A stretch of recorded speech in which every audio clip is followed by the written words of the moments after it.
Hey YouTubers, good morning, it's Robb Moffett. Guys, today we've got a real simple project. It's a do-it-yourself anemometer. It's something to help you determine the speed of wind speed indicator. It's a little homemade project, very, very simple. It's about as simple as it gets. The three reasons I thought it'd be interesting is number one, it'd be something fun for the kids to make like a science project for school, and be very easy for them to make and kind of fun too. Second, it uses some material that it could be recycled that most people throw away. And the third thing is, I don't see anybody else using this design. And I always get a big kick when I come up with something that somebody else hasn't made with a specific design. In fact, I went on to Google the image searches and looked for do-it-yourself anemometers, and I couldn't find anybody who used the design I'm going to use today. There's a lot of them on Google image search, but I don't see any like the one we're going to make today. We're going to make an anemometer with a recycled CD spindle. Usually people throw them away, and it's real simple. The spindle will spin very well. It's very well balanced. If you use a pen or a pencil, it'll spin on it for a very, very long time.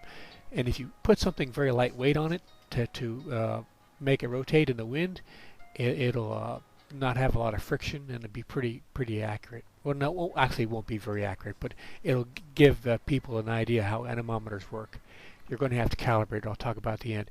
But to make it, it's very simple. You just take a pool noodle, which is about the lightest thing I could think of that was the right shape, and you're going to make a vertical axis wind turbine, basically. And you're going to have one of the parts of the vanes going to be different color, so you can count it as it goes around. So long as the wind doesn't get over like 8 or 10 miles an hour, you should be able to see it by your eye and count. And you're just going to need a few tools. You're going to need you're going to need also the pool noodle. Say that quick 3 times. The pool noodle and the CD spindle is raw materials. You're going to need a hot glue gun and a drill to put a hole in the wood so you can put the axle for the spindle. Something to cut. The safety blade razors are really good. A straight edge, a magic marker, and you're going to need a timer to count down so you can get an accurate idea of your revolutions per minute when you get going on this. And like I said, you just cut it to the height of the spindle, then cut them in half and glue them onto your spindle with the glue gun, and make sure one is different color, and assemble it on top of a pencil or pen. A pen would probably work better than a pencil, but I use a pencil.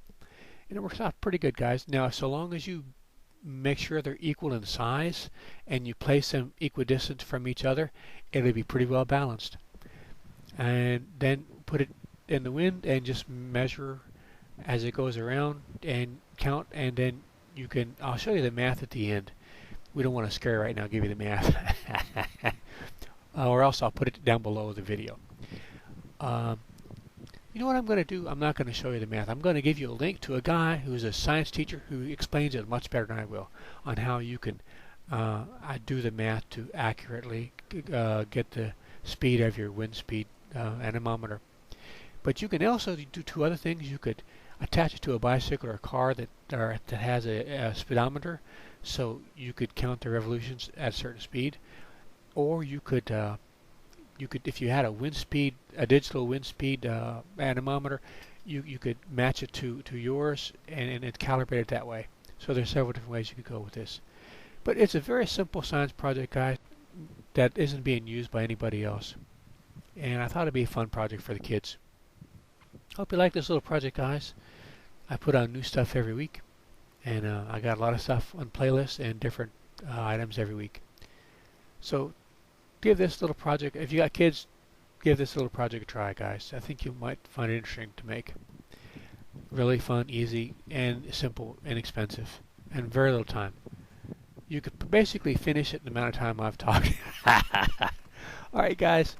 If you want to see the math involved on how to measure or calibrate your anemometer, I'll provide it down below. Thanks, everybody, and thanks for watching and subscribing, and see you out there.